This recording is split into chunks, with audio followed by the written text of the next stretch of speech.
This is my $100 million review for Evil Dead Rise.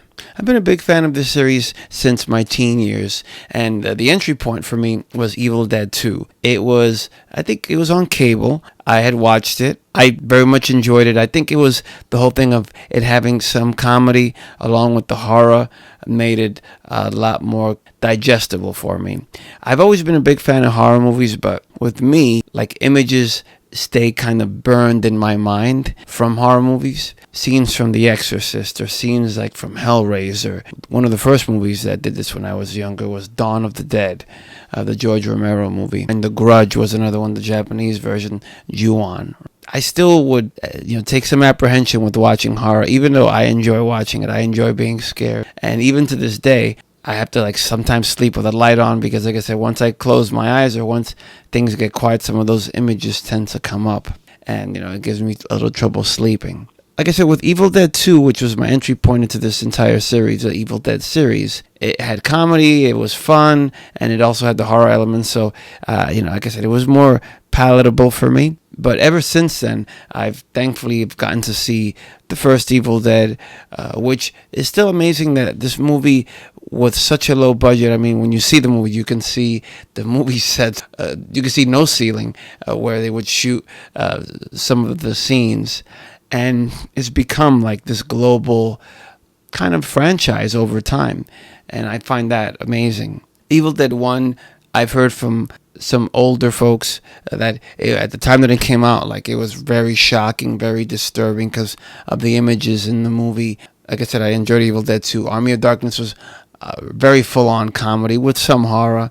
And then the 2013 Evil Dead remake was so good, I thought. Directed by Fede Alvarez, I may be butchering his name. Very well done. Very much enjoyed that too. And even watched it recently. I think I watched it sometime last year, and it still holds up. Still super good.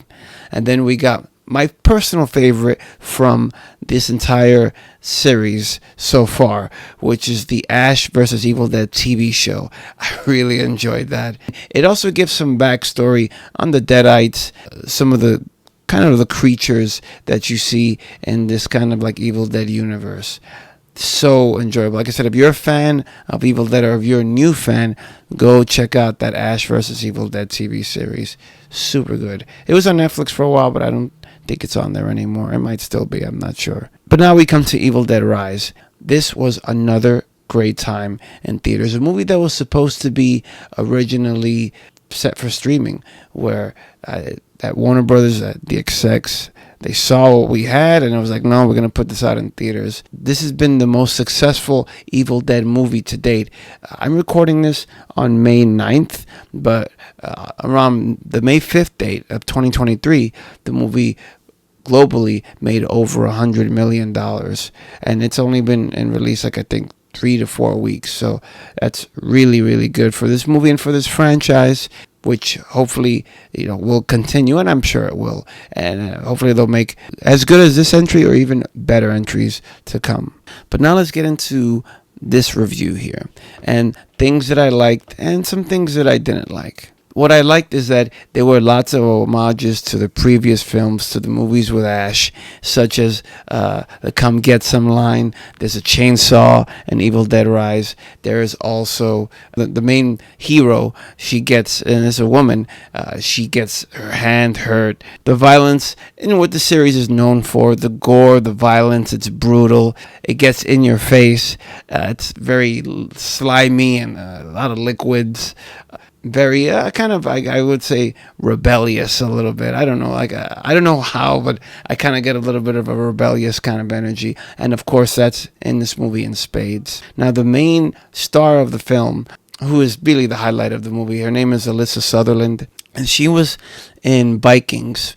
I didn't even know that until I kind of researched this actress after seeing the movie. When I heard her last name, it was is she related to Kiefer Sutherland, Donna Sutherland? But no relation. She was in Vikings. She's a beautiful woman. When I was researching the actress, she has done, probably still does, modeling. The way that she plays it, it's really fantastic. She really, it feels like she really kind of gets into this character, this woman who becomes possessed. And the premise of the movie, which I'm sure I don't have to repeat here, but basically it's a bunch of folks stuck in a building. It's a family, a single mother household, where she's the one that kind of gets possessed by the Deadite soul, the Deadite spirits. She goes after her family and the neighbors on this one particular floor of this one particular building. In saying that, what this movie does that none of the other Evil Dead content that I've ever seen does is it makes the kids, the teenage kids, the younger kids, it makes them turn into deadites or zombies or these monsters as well. And I've never seen that in any of the Ash Evil Dead universe stuff. Maybe it was in the Ash vs. Evil Dead, but it doesn't come to mind because there always tends to be adults that become deadites.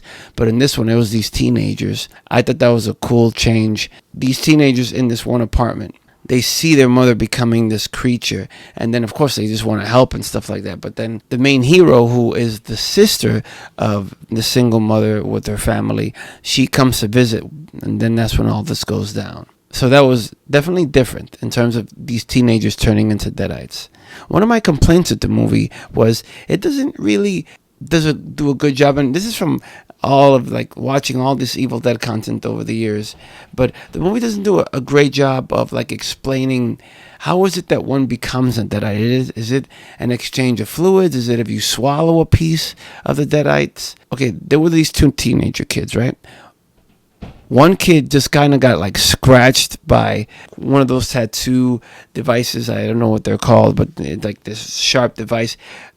The mother character cut the other kid in the face. There was no exchange of liquids or anything like that, but slowly she started to become a deadite, okay? And then that kid poisoned their brother or sister. I don't know. It was just like this blonde-haired kid who I think was a trans kid. Was a girl trying to be a boy or a boy trying to be a girl? I don't know. But she vomits on kid number one vomits on this trans kid. I can see that. There's an exchange of liquids there.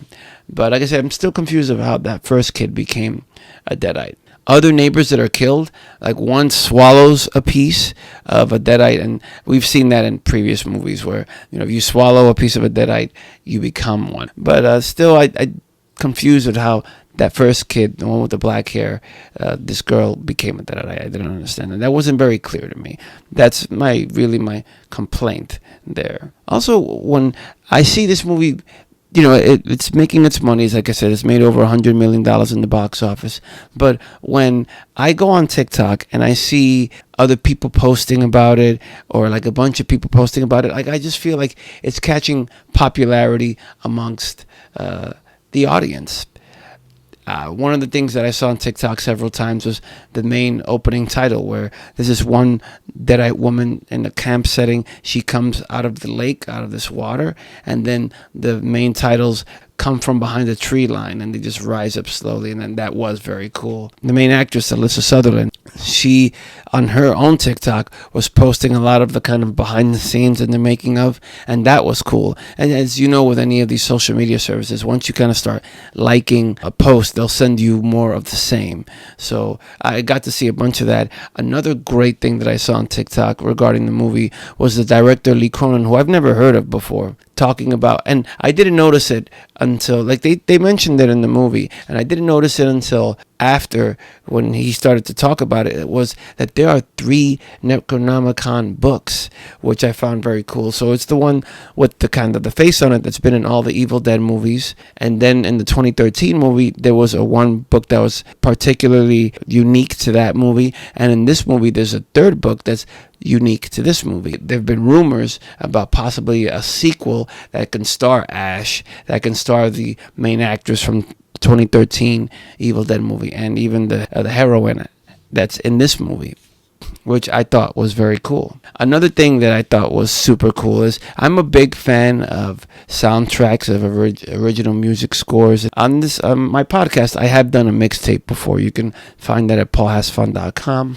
Music soundtracks. It's a little nerdy, I know, but I'm cool with that. In this particular soundtrack for this movie, one of the songs has the incantation, and it's literally called, the track is called Incantation. You can find it on Spotify, Tidal, Apple Music, probably on YouTube as well. It has has the chant is set in the movie that kind of activates the main Deadite spirit or creature, the camera creature that you see in all of the Evil Dead movies, where it just like it chases people down. I found that to be super cool. I played it at home. It was a little creepy. I love that they included that in the soundtrack. Overall, a fantastic time in theaters. It was definitely creepy, not super scary. The most recent movie that I saw that kind of scared me, gave me trouble sleeping, was Smile. That movie was just good compared to this. This was great. But some of the things that they did in Smile really creeped me out. But this movie, I just found it so enjoyable. I think just from being a longtime fan of this series and anything that's to come from this series, or bringing in new directors that are really big fans of it and write a great script, I'm all for it, for sure. Give me more Evil Dead, definitely. With this box office as it is right now, and we're only like 3 to 4 weeks in, more is to come, for sure. But as always, want to hear what you have to say. Please post your thoughts, comments down below, wherever you may be watching this video. Thank you so much for watching, and I'll catch you on the next one.